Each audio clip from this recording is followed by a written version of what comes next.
Woo, let me tell you about Southern Holler. Deep-rooted conversation on civics and business. It offers an insightful exploration of local politics, community dynamics, and business partnerships. Each episode unravels a complex interplay between civic affairs and business ventures. Part 2 of Power and his new friend Jerry on Southern Holler. A thank you to our associate sponsor, Deb Donaldson. Let's meet Jerry.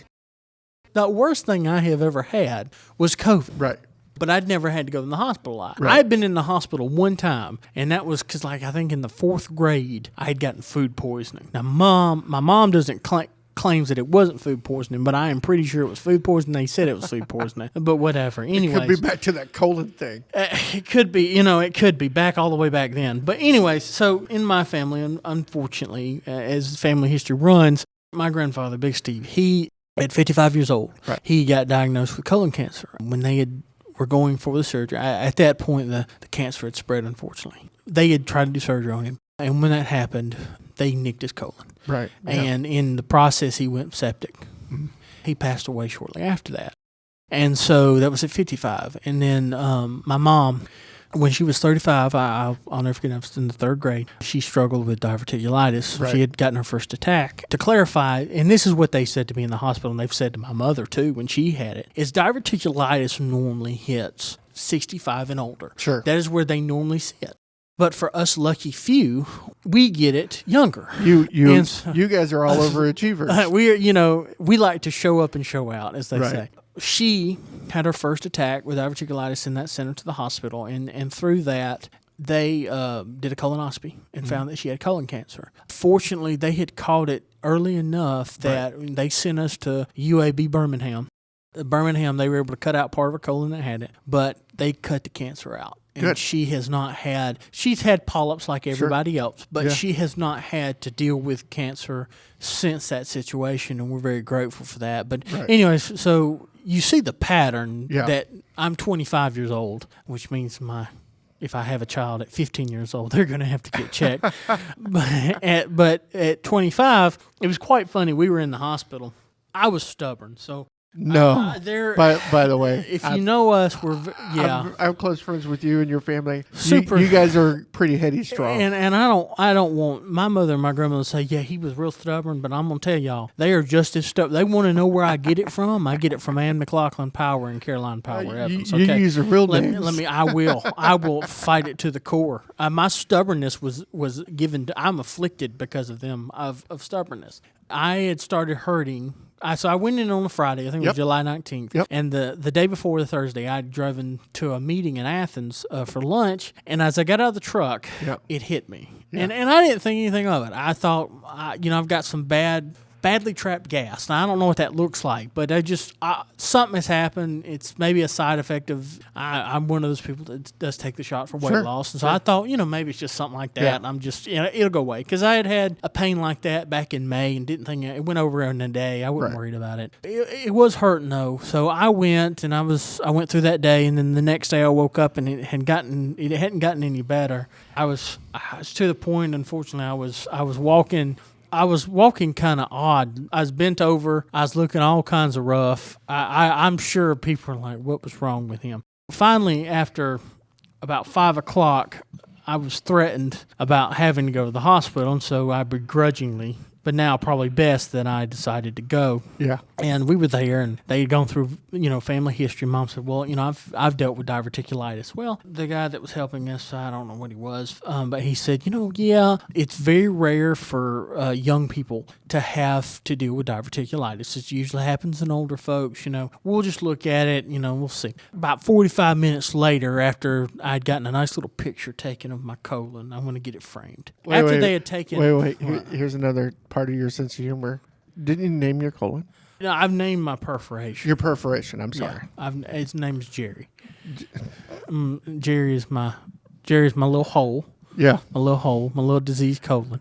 Yeah. And so Jerry decided to make his entrance into the world. Yeah. And they came in and said, well, my mom called it. I thought it was kidney stone. But they said, well, you unfortunately had diverticulitis, and it has punctured your colon, perforated your colon, and you have an abscess. And so you're going to have to be taken to Northeast Georgia Brazelton and have emergency surgery. Now, I have had wisdom teeth surgery, but I've never had any other type of surgery. Right. Again, the worst thing I ever had was COVID. Right.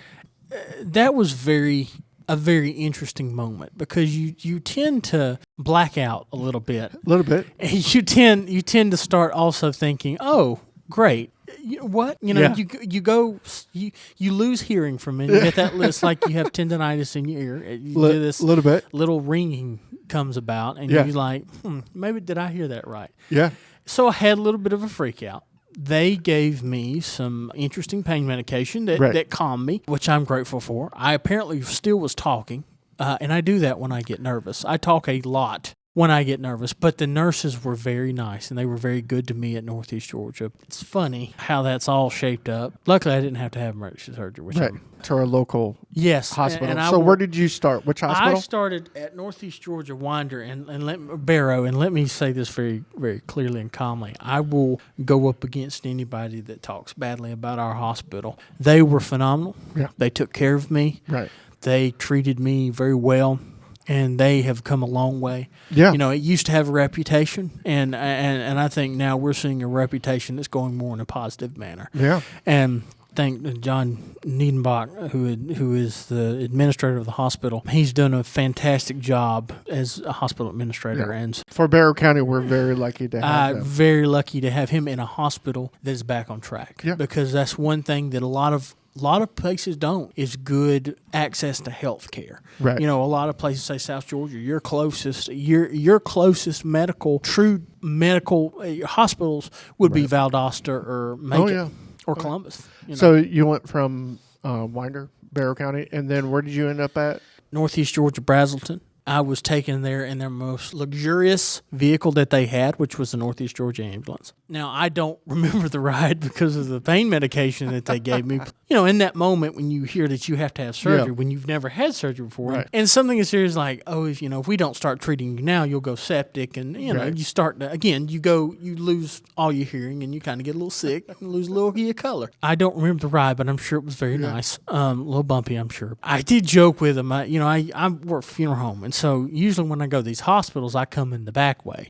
And so I told them, y'all would really make me feel comfortable if we would just ride by the morgue. When you bring me in, just push me by the morgue. I'll be happy. You got friends down there. I got friends in low places. You know what I'm saying? Anyways, I got to spend, again, several days. They told us that they were going to pump me full of antibiotics, that they weren't going to do surgery. They wanted to wait and do surgery unless we absolutely had to. And luckily, I was one of the lucky few that the antibiotics took, and I didn't have to have emergency surgery. But I will have to have surgery. Right. I have already told my mom that when they take they'll have to go in and they'll have to take the little piece of my colon that's disease, Jerry. what they call disease, Jerry. They'll have to take Jerry out and reattach my colon to get resect my colon together. I told my mother that I want to stuff it and put it on the wall. I think it would be very good as a good reminder of Jerry, of all the time that we had together. I want to make sure that it stays with me for the rest of my life. Carry it to the White House. We'll hang it up in the Oval Office. There you go. But by the way, so on Thursday nights, we hang out together. And, Holy Smokes, we do. And we do a men's things together. We do. So Keith and I, which we lead the group on Thursdays, we came up and saw you on that Sunday. Did. And Miss Winter was there. Yes. You were doing okay. They had given me superb pain medication. And by the way, again, a compliment to kind of what you guys grew up around. We were not in a sad room. We were in the laughing, kind of like what we're doing today. While you're telling this story, is actually no different than when you hang out with Power in his absolutely. In his room. The way I look, you're in a very dark moment because you've gotten told that there's a good possibility you'll go septic. In that case, there's one or two things that can happen when you go septic. You can either recover, you can unfortunately go to glory. And so the domino effect. It's one of those things. And so you're dealing with a hard situation. And I figured, I told the doctor, because they had told us that we were going to be there a week, maybe 2 weeks. I told him, I said no. I said, I'm leaving Tuesday. Yeah. By the way, I have the text messages from this. Correct. Both from the judge and from you. It's like, correct. No, I'm leaving Tuesday. I'm leaving Tuesday with and you her. know when I left? I left Tuesday. You left Tuesday. And so I know I had to. Part of that healing is keeping your sense of humor. Now, 100%. I will be honest, and we'll get a little real here for a second, and we'll go back to cheery and all that. And I don't usually share my emotions too well, and I don't. I try to always be happy. In all honesty, it was when the visitors would come, it was always so nice. But, when the visitors go away, and some of your family goes away, and it's just kind of you, and bless my mom's heart, she stayed overnight with me. She likes to always remind me that her neck got screwed up from that little couch that they had. But I'm glad. I'm sorry her neck is not feeling good. While me over here with a hole in my colon, which I call it now the Great Holy Colon. And so it gets hard. It was one of those things very scary. And it's something new. And I thought about my grandfather. Yeah. And what happened to him. Right. And it was because my mom, when she had diverticulitis, she never got a hole. She never got a perforation. Right. And so I one-upped her. I always like to tell that. I did it good. I didn't just do it. I did it real good. I was never about, posting on Facebook and, getting people worried and doing all that. Because, look, my issues don't need to be other people's issues. I don't want people to worry about that. I was very humbling when I had found out that Mom had done that, is the kindness that was shown to me by people. Very grateful, and it's one big reason why I'm very protective of my community. Yeah. And I don't like when people speak ill of my community. Yeah. I don't like when people speak ill of that, because being sick, get well cards. Yeah. The Facebook comments, the text messages, the visitors, and other ways that kindness was shown to us, I've been very, very grateful for. I couldn't thank people enough for that. I also was very grateful for my family, to my mom and to my grandmother and my uncle who took care of me. Yeah. As well as my girlfriend who, bless her heart, she stuck in there with me in the hospital and would come and sit with me. And there were a lot better things that she could have been doing on a Saturday night being in a hospital.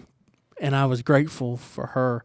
But anyways, that's the sappy part. But the happy part is I tried to make it to where we were the most fun. We were the best room to be in. Yeah. There were laughs that always came out of our room constantly. Yeah. Nurses would come to our room and just sit and talk with us, because that's how we do it. Yeah. But I look at it as this way. I genuinely want to be nice to people and genuinely treat people. I try to treat people very good. I don't like to treat people in a bad way. I look at it this way. It's like when you go to a restaurant and your order gets messed up. You can either handle that in two ways. You can be very kind about it and just say, hey, have this little issue. You show kindness. Like, it's a little bit of an issue. Would you fix it? But then there's a way that you can not be that nice. I felt as though, I'm going to kill these people with kindness. Oh, yeah. Because they're the ones giving me pain medication.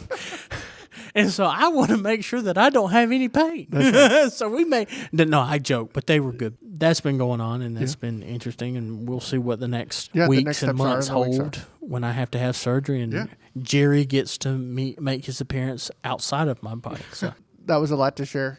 And you don't really talk about yourself hardly ever to people. No. So we definitely appreciate that. And by the way, if you're a faith person or a positive person, you could definitely feel that in the room. I'll attest to that, because that was just awesome. Keith and I were talking about that when we left. I was like, wow, there's a lot of people praying for you and your mama and and everybody and things like that. So positive thoughts, still praying for you. Thank you, and your family as you guys move forward. We deal with Jerry. We'll deal with Jerry. We might not do a whole... And if anybody has any good taxidermists, let me know. Yeah, we might not do another episode on Jerry. Fine. Maybe when he comes out, we'll do an episode on Jerry. Maybe. Well, thanks again, Power. Thanks for sharing. This is Southern Holler, a Northeast Georgia Business RadioX production studio by Mr. Tom Sheldon. You can always find our episodes on negabrx.com or your favorite podcast. Again, look for Southern Holler. That's Power Evans. I'm Jeremiah Outwater. Thanks, Tom. Have a good one.